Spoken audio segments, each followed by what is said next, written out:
Hello, and welcome to the Sustainability Short Series, our fast paced interview series bringing you insights from leaders on getting climate action done. I am absolutely delighted to welcome Kate Brandt, Chief Sustainability Officer at Google today. So pleased to have you with us, Kate. Oh, it is so great to be with you, Angela. Thank you for inviting me to be here. Oh my gosh, thank you for making the time. Um, let's jump into our questions. So tell me, what role does sustainability play at Google? Sustainability has truly been a core value for us here at Google since our founding over 2 decades ago, and it's baked into the DNA. And where we find ourselves today is that in 2020, we laid out our third decade of climate action, which is our climate action strategy. And this has three major pillars. The first is leading at Google. We know that this work has to start at home, and we need to lead by example in our own operations and our value chain. And so we've committed to achieve net zero emissions across all of our operations and our value chain by 2030. And when it comes to our scope 2 emissions, we're going even a step further with our moonshot goal to operate on 24/7 carbon free energy also by 2030.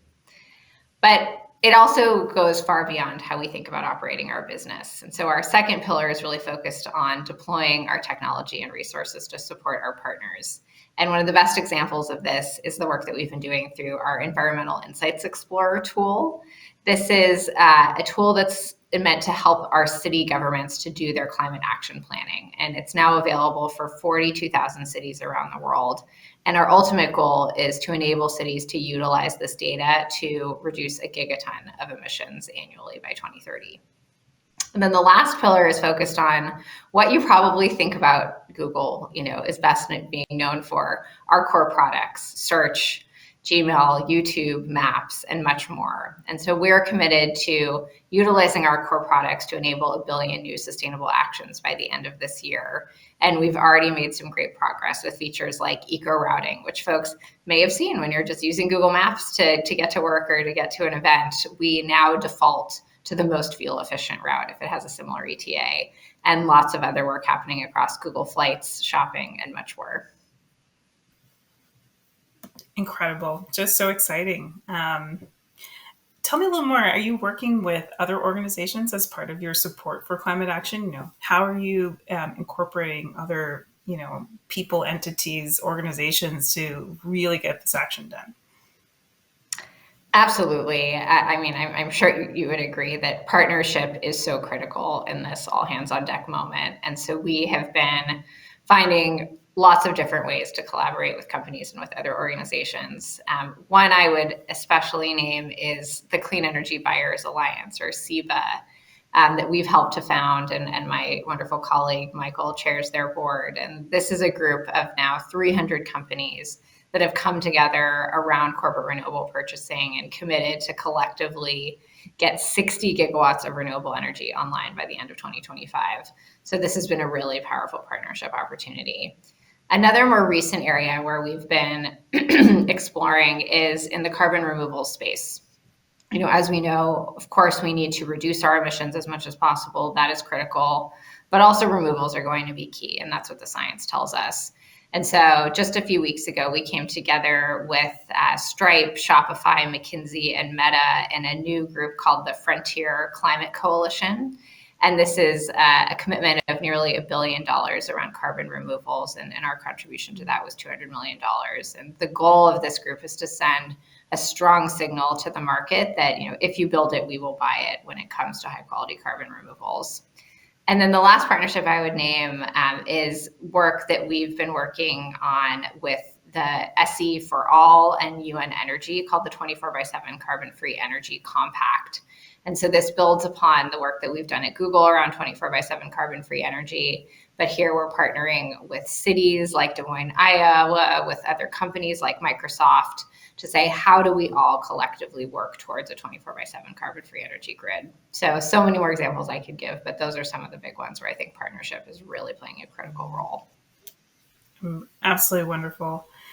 I think a key constituency for all of us is really the young folks out there who are Climate is their number one issue these days. And so, is there anything you would want to say to younger people watching this video who might be interested in making a difference and working on sustainability just like you? Yes, our young people are so critical to this work. And the thing that I often say when I get to have career conversations with people who want to get involved in this space is we truly need every skill set. You know, we need engineers, we need product designers, we need communicators, organizers, researchers, and so much more. And so I think there's truly a role in this movement and this work for everyone. And that's very much the approach that we've been taking at Google, is really looking at this as cutting across skill sets, cutting across expertise. And also, you know, as corporate leaders, I think we have such an opportunity to create opportunity for as many employees as possible. And one way that we've looked at this at Google is through 20% projects. We have this opportunity that people can work in some portion of their time on a side project, on a passion project. And in fact, some of our most brilliant, you know, products and features have come out of that. Things like Project Sunroof, which is now enabling people to see, is their roof a good candidate for solar, and to take the next step. This all started as a 20% project. My friend and Carl Elkind, who's up in Cambridge, Massachusetts, he couldn't figure out if his roof was good for solar. And he thought, hey, I bet Google Earth has some really useful data that could help me and others figure this out. Well, Project Sunroof was born, and now it's being used by people around the world.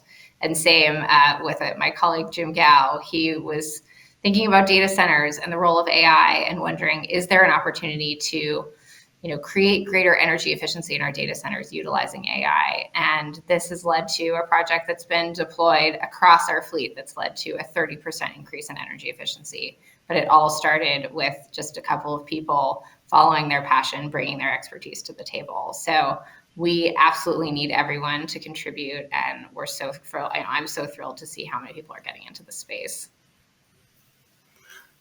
Just incredible. And you're right, everyone has a role to play, and we can all do our contribution to get this done. It is always so great to hear about leaders making bold steps towards getting climate action done. Make sure to sign up to Climate Week NYC to hear more great insights. Thank you, Kate, so much for your time and your amazing insights. We've loved chatting with you today. Thanks. Thanks so much for having me.